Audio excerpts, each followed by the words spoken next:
मिटा दे अपनी हस्ती को अगर कोई मर्तबा चाहे, दाना खाक में मिलकर गुले गुलजार होता है। साथियों, बात कर रहे हैं उत्तर वैदिक काल की, और उत्तर वैदिक काल 1000 ईसा पूर्व से 600 ईसा पूर्व के बीच मानते हैं।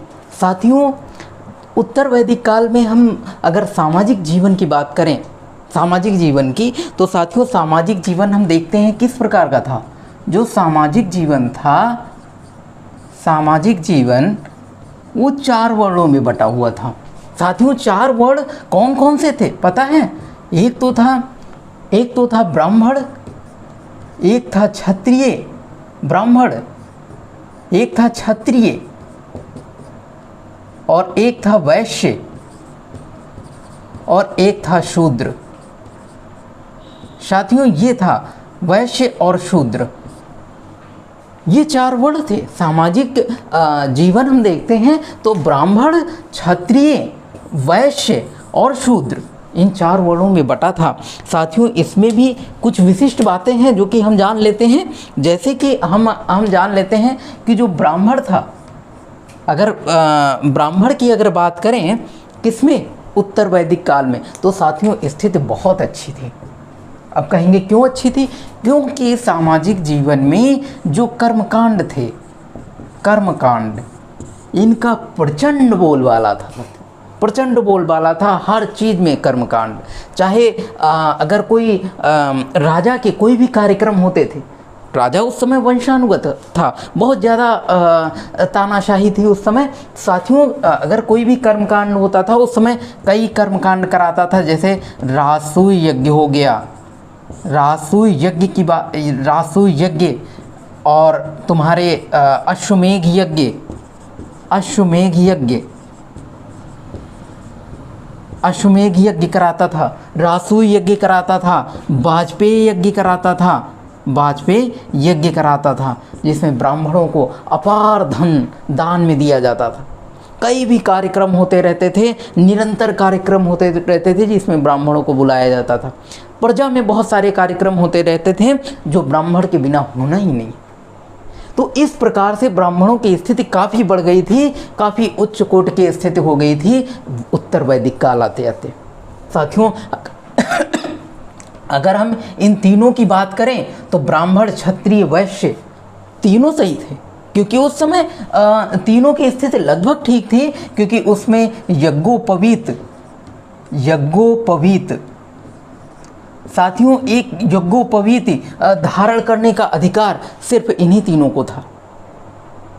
जनेऊ धारण करने का अधिकार सिर्फ इन्हीं तीनों को था, यानी कि विशेष अधिकार इन तीनों को मिला हुआ था।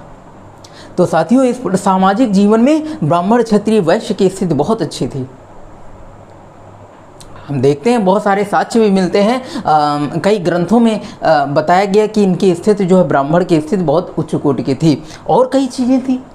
और उस समय सामाजिक जीवन जो था साथियों, जो राजा था, राजा वो हम देखते हैं ब्राह्मण ग्रंथ में बताया गया है कि इसे ईश्वर का प्रतिनिधि माना गया। इसे क्या माना गया? ईश्वर का प्रतिनिधि। साथियों जो ये कह देता था वही होता था, ईश्वर का प्रतिनिधि माना गया। इसने कहा, अगर इसने जनता से कहा कि मुझे नियमित कर चाहिए, मुझे हर महीने अपनी उपज का 16% या 50% हमें चाहिए कर, तो देते थे। वो समझते थे कि उनका वाक्य यानी कि ईश्वर का वाक्य। साथियों इस प्रकार से राजा की स्थिति थी। हम सामाजिक जीवन में बहुत ही बेहतर राजा, बहुत ही बेहतर शक्तिशाली राजा हो गए थे, और वो प्रतिष्ठा भी बढ़ाया करते थे, बीच बीच में यज्ञ करा करके अपनी प्रतिष्ठा बरकरार रखते थे। तो इस प्रकार से सामाजिक जीवन में बहुत ही बेहतर उदाहरण देखने को मिलते हैं। अगर हम देखें और हम देखें कि ये कर्मकांडों का बोलबाला हो गया था और इनकी स्थितियां बहुत अच्छी थी। हाँ एक कारण है, एक हम देखते हैं कि अस्पृश्यता उस समय नहीं मिलती है, अस्पृश्यता नहीं मिलती है साथियों, अस्पृश्यता जो थी वो नहीं मिलती, छुआछूत नहीं मिलता है, और बहुत सारी चीज़ें हैं। अभी हम बात कर लेते हैं सामाजिक जीवन में। तो साथियों कुछ चीज़ें हैं, जैसे कि देखें हम अगर सामाजिक जीवन की बात करें तो उस समय जो कृषि थी उसका भी विस्तार हो गया था। लेकिन हम पूर्व वैदिक काल में कृषि नहीं देखते हैं, हम पूर्व वैदिक काल में देखते हैं पशुपालन का ही मात्र व्यवसाय था। कृषि बहुत अच्छी नहीं थी, उस समय लकड़ी के हल थे और बहुत सारी चीज़ें थी जो कृषि में क्रांतिकारी परिवर्तन नहीं ला पाई। लेकिन जैसे ही उत्तर वैदिक काल आया और लोहे की खोज हुई, लोहे की खोज, इसने बहुत ही क्रांतिकारी परिवर्तन कृषि में कर दिया। साथियों, कृषि में लोहे के क्रांतिकारी परिवर्तन इसलिए हुआ क्योंकि हल विशेष प्रकार से लोहे के बनाए जाने लगे। 10 बैलों को एक साथ मतलब चलाया गया खेतों में, तो इस प्रकार से कृषि में काफ़ी परिवर्तन हुआ, बदलाव भी देखने को मिला। जैसे पहले केवल जौ का उत्पादन देखने को मिलता है, लेकिन उत्तर वैदिक काल में जैसे हम आते हैं उसमें हम देखते हैं कि जौ के साथ में गेहूं भी मिलता है, गेहूं का उत्पादन होने लगा और चावल का भी उत्पादन देखने को मिलता है। उत्तर वैदिक काल में चावल का भी उत्पादन देखने को मिलता है, तो बहुत ही क्रांतिकारी परिवर्तन आया। साथियों, चावल के उदाहरण भी कई मिलते हैं, जैसे अंतरंजी खेड़ा है। अंतरंजी खेड़ा की अगर बात करें तो यहाँ भी चावल के साथ छिपाए गए और कई जगहों पर चावल के साथ छिपाए गए। तो हम देखते हैं कि बहुत ही क्रांतिकारी परिवर्तन आया कृषि में। और उनका पशुपालन तो द्वितीय पेशा था ही।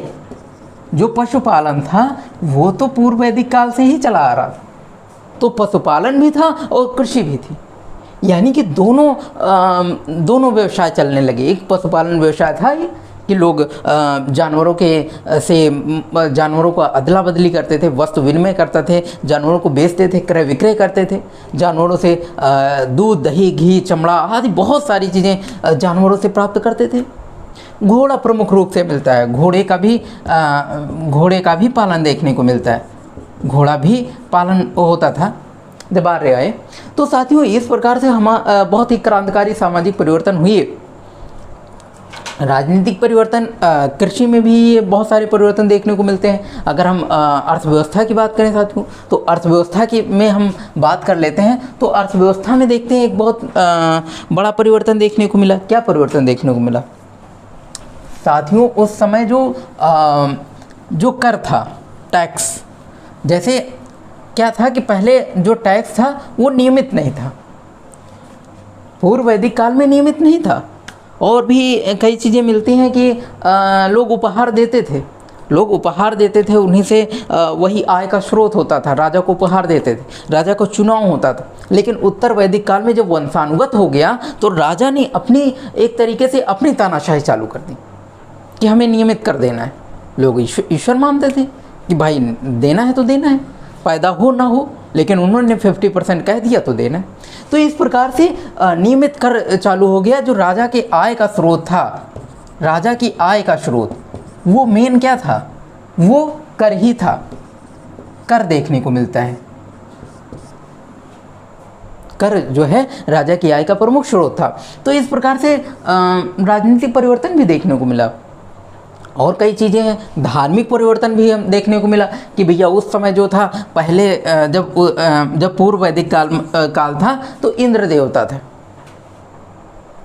लेकिन जैसे ही उत्तर वैदिक काल आया तो इंद्र जो है प्रमुख देवता थे, अब प्रजापति भी हो गए, अब प्रजापति प्रमुख देवता हो गए, है ना। प्रजापति प्रमुख देवता हो गए। और पशुओं के देवता तो भाई रुद्र थे ही, पशुओं के देवता जो थे, पशुओं के देवता वो रुद्र थे। कौन थे? रुद्र थे। तो धार्मिक परिवर्तन भी देखने को मिला। और भी बहुत सारे कारण हैं कि हम देखते हैं कि जो स्त्रियों की दशा थी, स्त्रियों की दशा अगर समाज में देखें तो साथियों, स्त्री की जो दशा थी वो निरंतर गिरती गई। उत्तर वैदिक काल आते आते जो है स्त्रियों की दशा निरंतर गिरती गई, क्योंकि उन्हें समितियों में भाग नहीं लेने दिया गया, उन्हें ज्ञान का अधिकार नहीं दिया गया। उत्तर वैदिक काल में उनसे अधिकार छीनने लगे। तो इस प्रकार से स्त्रियों की दशा में भी गिरावट देखने को मिली। हालांकि उस समय कई कई प्रथाएं प्रचलित थी, जैसे तुम्हारा जब पूर्व वैदिक काल आते हैं तो सती प्रथा बाल विवाह नहीं देखने को मिलता है, लेकिन उत्तर वैदिक काल में कई उदाहरण मिलते हैं। तो साथियों इस प्रकार से स्त्रियों की दशा भी जो है सही नहीं थी। तो कई परिवर्तन उत्तर वैदिक काल में देखने को मिले, जिसमें कृषि में भी परिवर्तन मिला और जो सामाजिक जीवन था उसमें भी कई क्रांतिकारी परिवर्तन आए। और जो राजा था, राजा को विशेष अधिकार प्राप्त थे और कुछ जातियों को विशेष अधिकार प्राप्त थे। वर्ण व्यवस्था कायम हो गई थी पूरी तरीके से। कृषि आ गई थी। हाँ, हालांकि लोग समृद्ध होते जा रहे थे, लेकिन समृद्ध होने के साथ साथ उनमें जो अनैतिक कर्मकांड जो आने लगे, कर्मकांड ने इंसान को एक तरीके से अंधविश्वासों की ओर ढकेल दिया। जब अंधविश्वास बढ़ा तो समाज में बहुत क्रांतिकारी जो है बहुत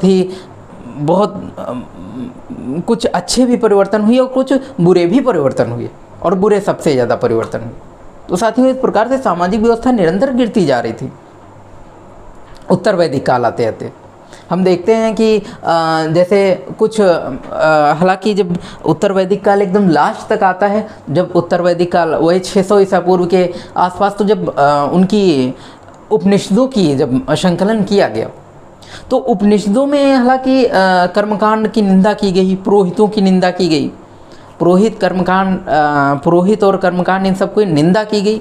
हालांकि उसमें इनका विरोध बहुत ही देखने को मिला, उपनिषदों में विरोध किया गया। तो इस प्रकार से कुछ हालांकि आगे आते आते कुछ बदलाव हुए। जब कर्मकांड ज़्यादा बढ़ गया तो लोगों ने विरोध करना चालू किया। तो इस प्रकार से जो है सामाजिक और धार्मिक और आर्थिक परिवर्तन बहुत सारे हुए उत्तर वैदिक काल आते आते। और भी हम कई चीज़ें बात करेंगे कल मेन जो नेक्स्ट वीडियो में। तो साथियों इतना ही आज के लिए, और कल हम फिर देखते हैं नेक्स्ट वीडियो में। तब तक के लिए साथियों धन्यवाद।